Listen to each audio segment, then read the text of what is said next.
Hey guys, இன்னைக்கு நம்ம பார்க்க போறது ஹாட்ஸ்பாட்னு சொல்லக்கூடிய ஒரு ஆந்தாலஜி ஃபிலிம்ல 4th ஸ்டோரியா வந்த ஃபேம் கேம். கதையோட ஸ்டார்டிங்ல நம்ம ஹீரோவான கலையரசன் அவரோட மனைவியோட ஹாஸ்பிட்டல்ல ரொம்பவே சீரியஸா உட்காந்துட்டு இருப்பாரு. அண்ட் அங்கிருந்து ஒரு சின்ன ஃபிளாஷ்பேக். நம்ம ஹீரோவான கலையரசன் பாத்தீங்கன்னா ஒரு ஆட்டோ டிரைவர், அவருக்கு ஒரு மனைவி 2 குழந்தைன்னு சொல்லிட்டு மிடில் கிளாஸா இருந்தாலும் நல்ல சந்தோஷமாவே வாழ்ந்துட்டு இருப்பாரு. அட் த சேம் டைம் வீட்ல எல்லாருமே பரபரப்பா கிளம்பிட்டு இருப்பாங்க. அந்த நேரத்துல ஹீரோவான கலையரசன் அவரோட ஒய்ஃபோட சின்னதா ஒரு குட்டி ரொமான்ஸ் பண்ணுவாரு. இவங்க 2 பேருமே காதலிச்சு திருமணம் பண்ணவங்க, சொந்தக்காரங்களும் கூட.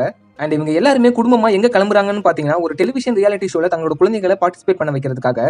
அண்ட் அந்த சேனல்ல என்டர் ஆன உடனே அந்த சேனலோட சிஇஓ எல்லாருமே வெல்கம் பண்ணி கூப்பிடுவாங்க. அண்ட் இவங்களோட பசங்க பாத்தீங்கன்னா நல்லாவே பெர்ஃபார்மன்ஸ் பண்ணுவாங்க.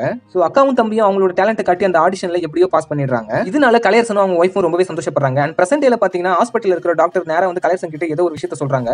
இதை கேட்ட உடனே அவங்க ஒய்ஃப் ரொம்பவே ஷாக் ஆயிட்டு கதறி கதறி அழுகுறாங்க. அண்ட் நம்ம ஹீரோவான கலையரசனாலையும் இதை ஏத்துக்க முடியல, அவரும் கதறி அழுகுறாரு.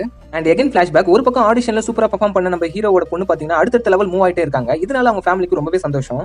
ஸோ ஆடிஷன்ல நல்லா பெர்ஃபார்ம் பண்றதுனால அந்த பொண்ணு பிரபலம் ஆகுறாங்க. அது மூலமா சில ஈவெண்ட்டும் வருது. ஸோ அந்த